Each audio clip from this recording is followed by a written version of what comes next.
All right, Davey Save. What's up? What's up? Dude, we're all alone. Hey, we are alone. You know The what? parents are away. Dad's away. The granddad is away. Exactly. Roberts, he's a busy man right now. He's in Buffalo. Yeah.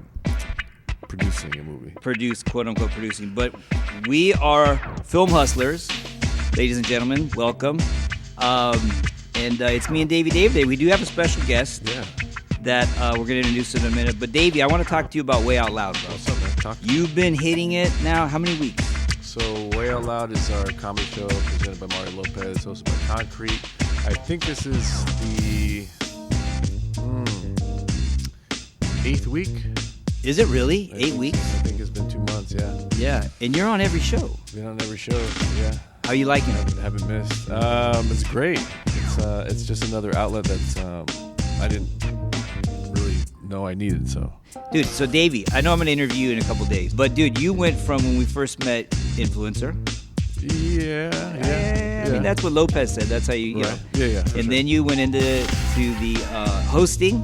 Oh yeah, I did hosting. Yeah, you know, that's right. Latino. What was it called? Latino Press. Latino Press. Then the acting. Well, acting's always kind of been there, right? Because you made in Mexico was like the first thing. Yeah, with you guys. Yeah, yeah. And then now comedy, bro. Yeah. You know, it's great, man. We've been having a blast. There's a lot of great comedians, Latino comedians that have been coming out. Yeah. We have fun at those shows. Every show's a party. It feels like something that we've never experienced before. Of course, the audience has not experienced a show like ours before. I mean, I say that, and it sounds, tried or whatever, but it's not. It's literally not like any other comedy show. No, I got to go to one, but dude, those are school. You guys do them on Monday or Wednesdays, bro. That's school days. I know. For you, I got to be home making dinner for the kids. Hey, you can't be married in rock and roll. You're so stupid, Davey Dave. Hey, I stole that for the short we're making. You see it in there at Hustlers? Yeah. I stole it for the short. That's right. Hey, so trip out on this. Mike Hermosa, who was involved with Way Out Loud in the beginning. Yeah. He shot the first show. Yeah. Are you guys still shooting it or no? Yeah, we're shooting it. Oh, It's just a lesser production, but it's just as good. With all due respect to Hermosa, he really brought out all the big guns for that first show. But we went way overboard on budget and things like that for that show, which we wanted to do. But we're doing it low budget, and it's still looking crisp. Because you're kind of like a producer on this thing now, right? Yes. Pretty much. Yeah. Because I hear your conversations with Stearns, and it's like you're not just a talent. Of course. So Hermosa and his company with Kyle, Wild 7, they got some financing for some verticals. Yeah, verticals is hot right now. Yeah, dude. And so it's the thing. Verticals are going to be the thing that people didn't know they needed. Right. I mean, they're so bad they're good. Right. That's kind of like the tag. Right. And so actually, he hit me up. He was calling me, so I called him back, and he's like, "Hey, you have any ideas for these verticals?"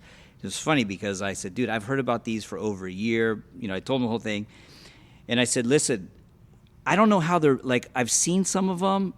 I'm not a fan, but okay, you got money?" He said, "I do." He goes, "I want you to write some stuff for us." So I came up with 5 titles. He said, "Come up with the most wildest titles, and then off the title, you build a show, right?" And so I did, and it looks like one of them is going to get made, and it is called It's called My Neighbor's a Hot Hitman. Right? How bad is that? It's like old school USA silk stockings. That's exactly what it is, dude. That's hilarious. So no, because I brought that up because we still have, which I thought was a great idea. That vertical was the Killer Comedian. It's got to be made, dude. On that note, I'm going to introduce our guest, John Schimke. You're a filmmaker. You're from Central California, and you just came out with a pretty cool film, right? Thank you. Yeah. It's a romance western. Tell us about how you kind of got into this business. Man, that's a wild story. I mean, as a kid, I always wanted to make movies. Okay, let me rephrase that. What was your inciting moment? Oh yeah, there we go, right? Of like wanting to get into film? Yeah, what was the inciting moment in your life? Was it like you were playing kickball in 6th grade and you're like, you watch E.T. on NyQuil when you were a kid? That's a fun one. But, as a kid, I remember, how you really think ridiculous things when you're a kid. And I still do. Yeah, and well, as an adult, I do all the time. I get reminded all the time that my ideas are ridiculous. But I remember thinking that movies, for some odd reason, were real. For some odd reason. Like, I thought Star Wars was real because in the beginning it says, in a galaxy far away a long time ago. I was like, oh, okay. Yeah. And I remember, too, growing up, my parents had Ben-Hur on VHS, which was like a double VHS cassette. And that was like based on like history, fiction that revolves around historical events. Right. So I'm like, oh, okay, so this is a historical event, there's like Jesus is in it, and it's just like, okay, well, people talk about Jesus all the time, so you're just like, okay, Jesus is in this, so it's like I just thought it was just everything was just real. And in the library, in the Lodi Public Library where I grew up, I remember wandering into the adult section of the library, just meaning where the non-kid books were. Yeah. And I just ran into a section that had some filmmaking books in it. And when I just opened it up, I saw like George Lucas behind the scenes making Star Wars, and like Francis Ford Coppola behind the scenes making Godfather. The Godfather. Thank you. I don't know why I couldn't remember that in that moment, and I remember thinking to myself, "Oh, you make these," and that was the inciting incident for me. Once I discovered that you make them like you make everything else. Like my mother was an oil painter, so she did oil paintings and things like that. I was like, oh, that's like oil painting or whatever. And so I was like, I want to do that. And so since then, I had always been interested in filmmaking. I can't remember how old I was, but I was a kid. And that, for me, that was that moment. Yeah. Film school or no film school? I did. I went to, as soon as I graduated from high school, I moved down to Los Angeles. I did my undergrad in the Cinema Broadcasting Arts program at Azusa Pacific University. It was brand spanking new at the time.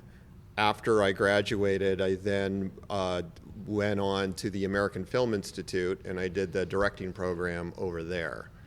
Nice. And then after that, had to hustle to get things made. Yeah. Like we all do, man. Yeah. So you're an indie filmmaker. Yeah, tried and true. I mean, obviously, you wish, not you wish, but you hope that at some point you could like get a big studio behind something that you're doing. Yeah. But at the same time, too, I mean, I know some people who've done some studio films, and it's like, there's more freedom in doing independent films. It seems more challenging because the money aspect is the hardest part. Because when you have like a bigger studio doing things like backing the film, it's like, oh, we got, I hear stories about it's like, oh, we built this bridge over this river and then the river dried up, so now we got to tear down the bridge and find another river to build the bridge over. I mean, if that was me, I'd be like, shit, man.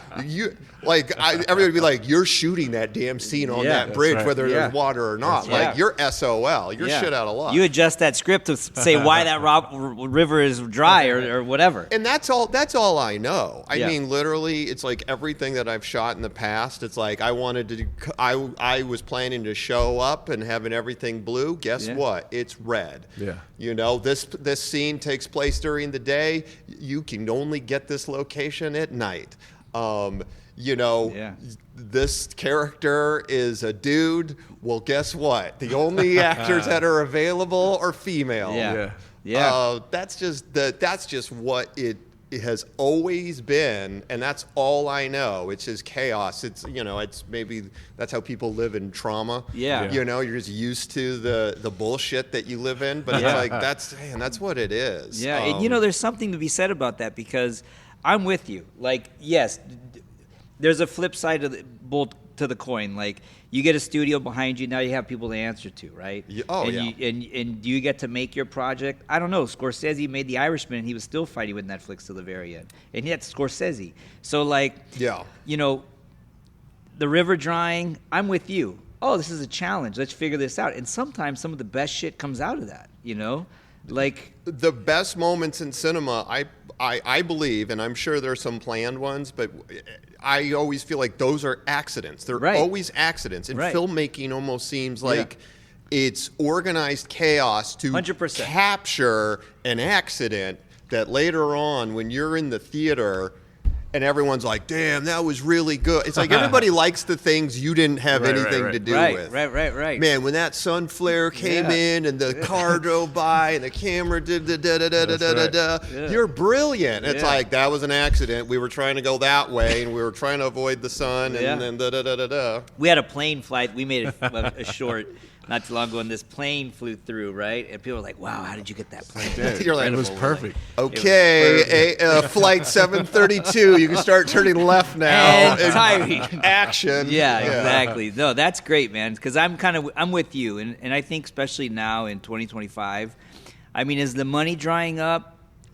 I Feels think like it. It or is. Is it drying up or is it going somewhere else? Shifting. You guys were talking about verticals. I'm like, are you kidding me? These verticals are now sucking the sponge? Yeah. No, a year ago, I met with these guys about a film, right? I was all excited to meet with them, producer, like their production company, indie, the whole bit. Go in there with my pitch, and the guy, they got fine everything, and I pitch him, and the guy's just looking at me. He's this Armenian looking like mafia dude, right? And he has whiskey and stuff. He goes, can you make that into vertical? And I had no idea what he was talking about. I had I go vertical. I go, whatever you need. And he goes, can you cut it down to, 90 seconds or 60 seconds and 90 seconds? I go, I don't understand. He goes, can you make it episodic?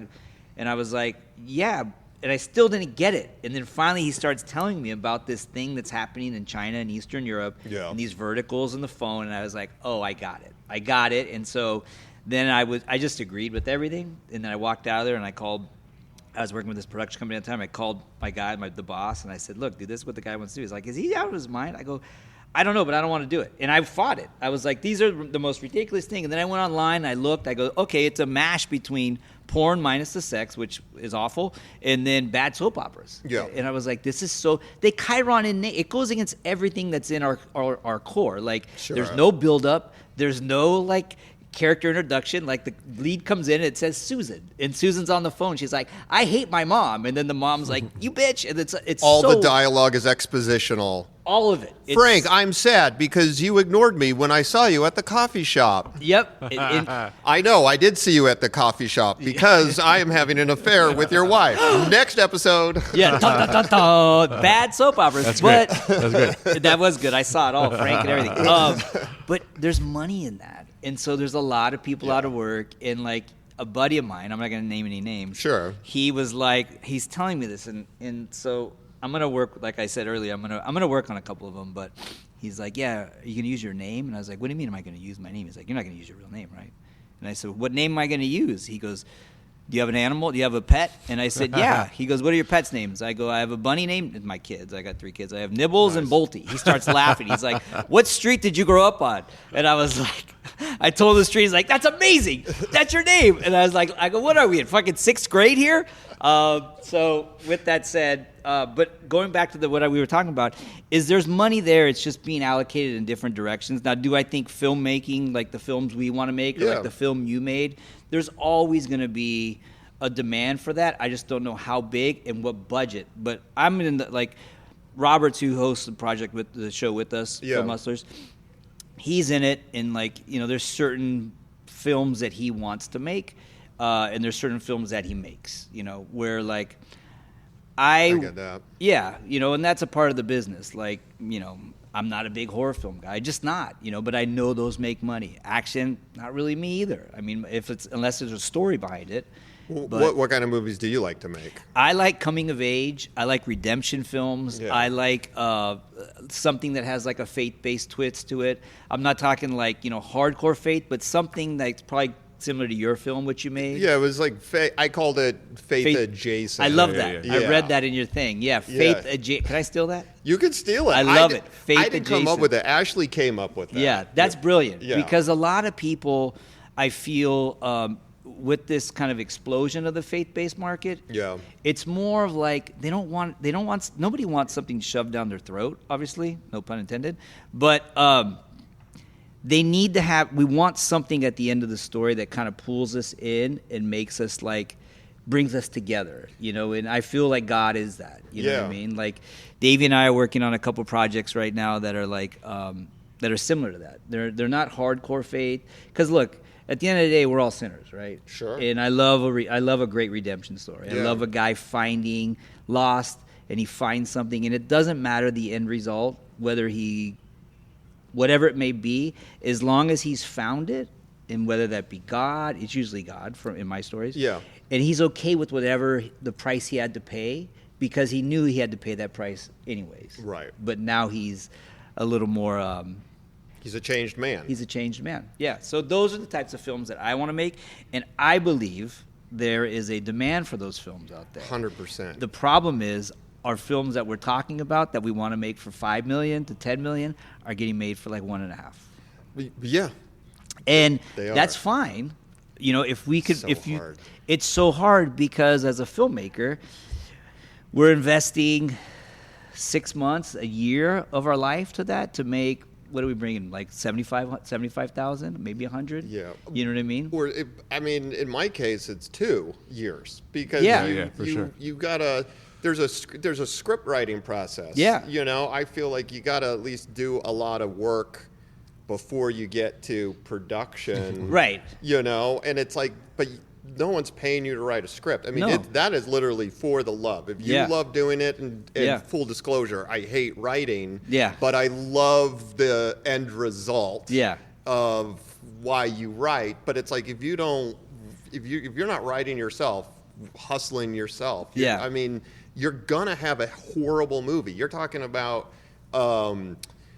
You know, the thing that you're talking about in the movies, whether it's like faith adjacent and there's like this message, it's like the message is not the movie. The story is what the message is like supporting. And because if the story is not number one and the message is number one, then you just have a propaganda film. Exactly. Exactly. Right. That's a problem. Yep. And when I said 6 to 9 months, I meant from production, physical production till wrapping. No, you're exactly right. From our short, we're going like on what, 3 years, 4 years? Yeah, literally from the script to the end of the festival run. Yeah, from Beautiful Darkness. But making a short, so here's the deal. I've probably made like 40 short films in my life. I've made a lot. Yeah. And I finally came to this spot in my life where I realized the amount of time and energy. Now, money, it's less money on a short for sure. Yeah. But still, the time and energy, the amount of time you're spending on that movie you might as well just have a feature. It's the same amount of time. You do a short, 2 years. Yeah. You know, and I did a project where I shot like 3 short films back to back to back, and then like put them together. Yeah. And it was just like, I just felt like over time, I'm like, I feel like I've made 6 or 3 feature-length films, yet all I have to show for it are these shorts. Not to say shorts are bad or anything, but for me, I just really wanted to have, like, I just feel like you have something more to sell with a feature. Of course, you're selling yourself with a short. But now, like on YouTube, you could probably take your short film and you have like 6 verticals right there. No, totally. You got a series. Do you remember during the writer's strike, there was this thing called Strike TV, and all the writers were starting to do their own television shows. No, that sounds awesome. Which were like web series. Yes. Oh, really? That's what made me do a web series. Mike Madden, who actually I co-wrote Where the Wind Blows with. Okay. He wrote a web series called Pink the Series, and he shot it with his friend in Texas, and then Fox ended up buying it because no shows were being made, and people were actually kind of watching web series. Yeah. And so I made this other web series. It was like a comedy like The Office called The NoHo Show. Which is about an acting studio in North Hollywood that's just filled with just horrible actors. Right, that's pretty good. And then the guy in the teacher is like a guy who just like, you know, believes in everybody. He's like a Michael Scott in theater. But I just remember that was like the beginning of that, where I saw the beginning of that. But then once the strike was over and everybody was back to writing TV, then it's like, oh, we're back to TV. And then, of course, Netflix and da-da-da-da-da. That explosion. So, but that wasn't 2010. I can't remember when that writer strike could have been 2004. That writer strike that you're talking about, I think, was 2006 or 5. That's right. Somewhere that right around there. Around that time. Yeah. It wasn't that long, I remember. It was just a summer. Yeah. This was just something that I've always kind of, I'm not taking credit for it, but I saw the internet and I saw that happening. And I have a friend who's a director, and we were working together at that time. We made a commercial. That's how it started. We made a Crash the Doritos Super Bowl commercial. Oh, yeah, okay. And so he came to me and he said, hey, dude, you want to do this? And I said, yeah. And it was a Wednesday. He said, we have to have it all done by Sunday. And I said, okay, we got to shoot it by Sunday. He goes, no, it has to be shot. It has to be in the can, delivered on Sunday. So we did, and it was funny, and people liked it. We didn't win because we were such a late, last minute entry, but people loved the characters. So from that, we developed this web series. Nice. And he had no idea. I was like, yeah, we'll put it on YouTube. He's like, what? YouTube? And so we did, and it didn't go anywhere. We didn't have marketing money. And I used my friends and whoever was available. It's indie. Yeah. But, cut to now, like, I have a manager, and she watched it, and she's like, this is the future. And I said, no, it's the past. I made it a long time ago. I was young. Twitter, we were at Extra at this. This is going back to 2009. And one of the producers there, a friend of ours, he pulled me and Lopez aside and he said, hey, dude, there's this thing called Twitter. Ryan Seacrest has 5,000 people following him. We're like, what? What does that even mean? Yeah. And he's like, no, all you do is you just type in, you go on this thing and you type in your thoughts. And we're like, no one's going to care what is that? And come to find out, Twitter and the explosion of all that. Oh my gosh, it's nuts. Yeah, it's crazy. But the short stuff, we did a film called Beautiful Darkness, which we won an award. I love that title. Thank you. We all got together and created this short. It was new to us because it was our first time in festivals. Me and Dave Roberts had been to festivals. Oh, okay, yeah. But we shot on 35. We had a nice. Jeez. Yeah, no, we went Caravaggio. You guys went hard on that. Yeah, we got Amelia Rivera. Check it out. Wait, but let me guess. Did you get the processing done at Photocam or did you do it at Laser Pacific? Photocam. Yeah. Those were like the two places. Yeah. We have a good friend, Ryan Galvani. He's an amazing DP, and we pitched it to him right here on the show because we wanted him, but he's in demand. Yeah, and so he's really good. And so it. as I'm pitching him, we're pitching him. He says, because I wrote it and I directed it, and he said, "What's your vision, Tootie?" And I said, "Do you familiar with Caravaggio, the painter?" He goes, "Yeah, of course." I go, "I want every still. I want on 35. I want every still to look like a Caravaggio painting." He goes, "I'm in. Done. I'm in. We shoot on 35." And Roberts is like, "Well, hold on a second, guys." We're like, "No. It's 35. It is. We'll raise the money." What was our budget? About 60, 65? 60. Yeah. Whoa. And we got Amelia Rivera from Sons of Anarchy and wow. Where can I watch this movie? We'll send you the link. We'll send you the link. Yeah. Dude, this sounds great. Yeah. Pepe Estrada from Scarface and all. He was in it. Like Efron Figueroa from Star Maps. We had some. Davey Dave was in it. Mm-hmm. Yeah, we had some good players. But my puppy was in it. His puppy was in it. Oh, but, man. Can we just take a break right now? Yeah. But I feel, going back to verticals and how our conversation about how things are changing, hear me out. I might be crazy. Oh, you're crazy. I still want to make feature films. With that said, my goal is films. Me too. That's it. That's the top. Hey, I wanted to take a minute out of the show to talk about extrememusic.com. Extrememusic.com is one of the absolute most wonderful tools you will ever have as a producer. I use it on every movie I do. In fact, I'm doing a Christmas movie right now that's releasing 2026.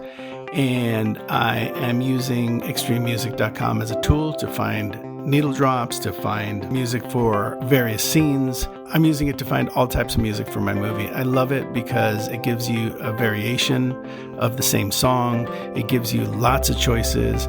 It has composers from all over the world putting music on there. So I gotta say, Russ Emanuel and the whole team over at extrememusic.com are doing a great job. Not only are they our partner and our sponsor, but I, as a producer, and many of the people that come on the show also use extrememusic.com. So maybe you should too. extrememusic.com for all your music needs. let's hear about. I want to hear a little bit about Where the Wind Blows. And you're coming off of an IP, right? I am coming off an IP. It's Where the Wind Blows is based off of the first book of the Prairie Hearts series, written by Caroline Fife. It sets up the main characters, Chase and Jesse. Originally, she had written the book as a project, but it gained so much popularity, she ended up writing 7 books with it. It's funny, when I was done with my time at AFI, I moved back home because I was like, I don't know what I'm doing right now. Just trying to figure it out, and free rent at home. And my mom handed me the book, and she's like, oh, and my mom knew Caroline.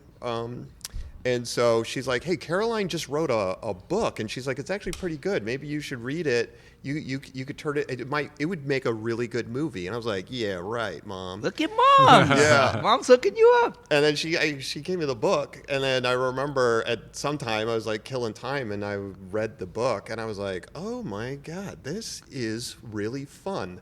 This would make like in the pages, there's scenes that straight up I just like lifted into screenplay format. Just when I was reading it, I could envision how this could be a movie. Yeah. So that started it, and then at the time, this was like a long time ago. It was about 15 years ago. I then contacted Caroline, and I was like, hey, can I get the option? Let me pitch it, because I knew some people. I could like pitch this thing. Let me write it. Yeah. Mike Madden and I, we were like writing. We just got done with like another Western script that we had written together, which was it was a Western adaptation of Wagner's opera Tannhäuser, which I know nobody knows what that is, right. but it was like my favorite like opera story. I don't like operas. I just like the story. It was like weird. And we wrote it as a Western, whatever. Anyway, so he read the book. He's like, yeah, let's do it. So we wrote it. And, but with Caroline, to get the rights, she's like, I don't have the film rights. I got to get it from the publisher. So to make a long story short, I had to call New York, and I talked to the CEO of the publishing company. They're no longer in existence, but I talked to him, and I'm like, look, I just got done. I graduated from the American Film Institute. I go, if you can give me the film right, just give it to me for 8 months. I'm going to work harder to try to get this movie made, and whatever percentage you want on the back end, like, you'll have it. I won't even fight you on it. Yeah. Like, don't give it to another network or whatever. Yeah. And he's like, okay. He was like in a good mood, so he gave it to me, gave it to me for a really cheap price. I borrowed money from my mother to pay for the film rights. I'm like, hey, so your mom's just a producer on this. She is a producer. Your mom's like, wait a minute, why am I paying money I just told you to read the book. It was your idea. It's true. But anyway, so I then pitched it. I had like 8 months to pitch it. And I got, sorry, kid, Westerns are on the down, It's like, okay. So it ran out. And then years later, I made this this dark comedy movie called Don't Tell Larry with Ed Begley Jr. and Patty Guggenheim from Twist. She's in that new Twisted Metal show on Peacock. Anyway, there was somebody I met through my sister, this woman who, I was Ashley Elaine, who's in the movie, in her production company, actually. A&E. Yeah, A&E. Yeah.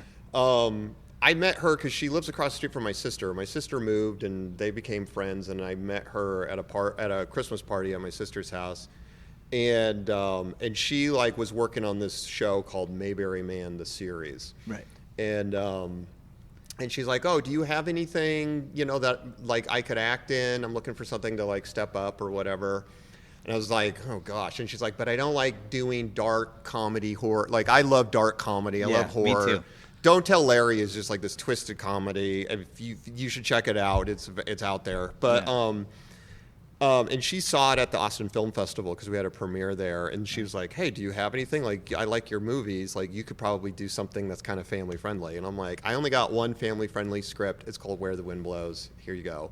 And so she read it, and she's like, oh my God, I love this script. I love Jesse Strong as a character. I want to be this person. I want to be this character. Let's do it. Yeah. And I'm like, great, I don't have the rights. Let me call up Caroline. Yeah. So, and during that time, Caroline was like, hey, since the last time I talked to you, this now is a series. It's got 7 books. And I took your advice and I got the film rights back. So I own the film rights. So I made a deal with her and she partnered with us. And that was just like the beginning of like how we got the rights just to like turn the, to go into production on the script. Yeah, and you have a pretty good, you have C. Thomas Howell, old school pony boy in this. Like, we had a great, listen, I think for like, even for independent film, if you can get a good casting director that believes in you as a filmmaker and believes in your script, they can help you get really good, talented people in it. I had Ricky Maslar cast Don't Tell Larry, and I started a relationship with her in that way. And so she's like, yeah, let me know if you got anything else you're doing in the future. So I took the script to her and she's like, I love it. I'll totally cast this for you. So she's the one who got in C. Thomas Howell and Michelle Hurd and Lachlan Monroe and Dawn Swayze. It's amazing.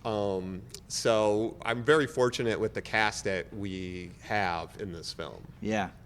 You guys shot on location in Montana, right? We did. So it takes, which is great, because a lot of times they'll say, well, you could do, Simi Valley could look like Montana. Stevenson Ranch. Yeah. Well, and that was the conversation originally when Ashley's like, let's do this, and obviously it's like, we got to keep the budget down, do you think we could shoot it like up in the hills over here? And I was like, look, I go, if we are going to do this, if I'm like, I know I'm going to have to spend a long time working on this with you. So there's like 2 things that I don't want to do. I go, I don't want to shoot it here. I want to shoot it on location in Montana. Yeah. And then 2, I don't want to edit down. Like, I want this to be, because it's very much like kind of like a Hallmark kind of story. Right. But I want to give it the edge. I go, if you're okay with a PG-13 rating, I want to keep the violence and I want to keep the steamy stuff at a level so like anybody can enjoy this movie. I don't want to water it down. So if you're cool with me keeping like doing that with this film and we can shoot on location, we'll do it. And so she's like, okay, deal. Like, I mean, it's like not about like, okay. And I knew people in Montana. I had like production connections in Montana that got us there.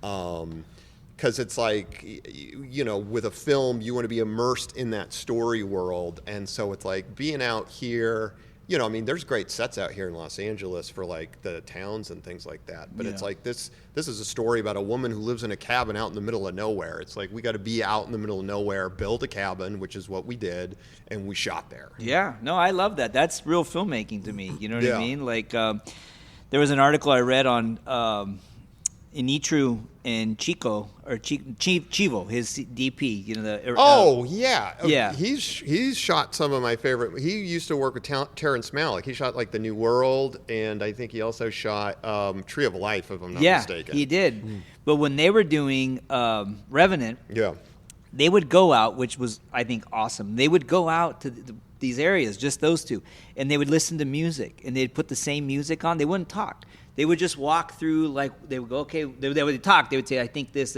And they would walk through, and they would just sit and kind of look and watch the sun and everything. And at one point, he said they were sitting for like 4 hours, not talking, just looking and looking.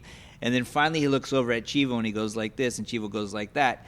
And he sits back down, and he waits. And within 20 minutes, the sun hit a certain level, and Chivo tells him, like, points. And he looked at the shot, and the sun was coming through, and the thing. And he's like, "Boom!" Dude, that's that like is filmmaking. That's like it's like you're describing the opening of that movie, because in the beginning isn't just like on the water. It might have been the opening, And they're like, they hunt that moose, and you're just like, you watch it, and you're like, this is taking a really long time, but it's a beautiful image. Yeah, because I don't think they use. I mean, they had to have used sunlight, but it was all natural. But good for you, man, to like go to to kind of put your foot down. Not that Ashley had any resistance. I listen. It literally, I couldn't even finish my sentence, and she was like, "Yeah, let's do that." Like Yeah. I didn't have to fight Ashley at all. with Yeah, that. yeah, nice, man. And then, was there good tax incentives in Montana, or? There are good tax incentives in Montana. However, we did not get the tax incentive because that's the other thing. If you're going to make a movie in another state, you got to make sure you're working with people who know what they're doing when it comes to that sort of stuff. And that didn't happen to us, so we missed our tax incentive. Oh. Which screwed us because originally, like, the script was like 140 pages, and so we got cut down to 17 days because of that. And this is like, well, the thing, you get thrown a curveball in independent film, so I had to like consolidate the script. There's like, things like that because I wanted to shoot 4 weeks, and we only shot 3 weeks. Wow. Yeah. That was part of it. So on Film Hustlers, Yes. our whole thing is like, don't get stopped. It doesn't matter. Like, whether you got to make verticals, whether you're making shorts, whether you're making features, you're just moving forward creatively, and you're chasing your passion. And at this point, you could be anywhere. Like, you could make films anywhere in the world now. Yeah, that's the exciting part. That's Yeah. the exciting part about it. It used to be, you got to be in LA or New York. But it's like, no, I mean, shoot, man, you can get an FX3 Yeah. and be anywhere. You could be in Antarctica, and all of a sudden you could be at Sundance. Yeah. What I love about the name of your guys' podcast is because if you're going to make a movie independently or at any level, you're hustling. Yeah. Because the one thing I discovered a while back, it's like the only person who really wants to see this movie be good and get to the finish line is you. Yeah. Like, there's other people who are like, oh, I believe in you, I'll do whatever you want, da da da da da da. It's like, it's all talk. Yeah. You're always going to be, when you have an expectation that somebody's going to come in and help you in a certain way, you should like throw that expectation away. And you got to be ready to step in and fill that person's place. Yeah. So good. That's so true. All of it. Last question. Music. Yeah. Have you heard of extrememusic.com? Yeah. I used to use that library. Did you really? And well, I mean, I cut so much reality TV in the past. Yeah. And so it was either Extreme or I forgot what the other one was. We don't care about that. Yeah. Yeah. Oh, wait, are you guys sponsored by they're Extreme? sponsored by Extreme. We're sponsored by extrememusic.com. Oh yeah, dude. Well, I'll tell you what. I remember the Extreme Music Library used to be the better library. If you were working on a show and you're like, we have Extreme. It's like, oh, okay, you guys are serious about. Yeah.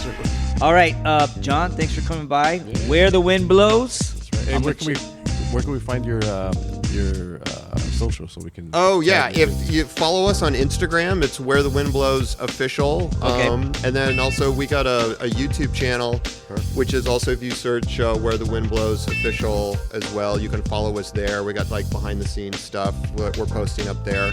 But we come out October 24th, which is when we're recording this. That's tomorrow. Yeah. So, but you can watch us on Apple TV and on Amazon. So go ahead, either rent or buy and enjoy this romance western that hopefully you'll like. Yeah. Nice, brother. So thanks for coming by. Yeah, man. Yeah, thank you. Appreciate See you guys it. again. Can't wait to check it out. Or Auf Wiedersehen. For your German people. That was fun. Sorry, I know I could ramble. No, that was great.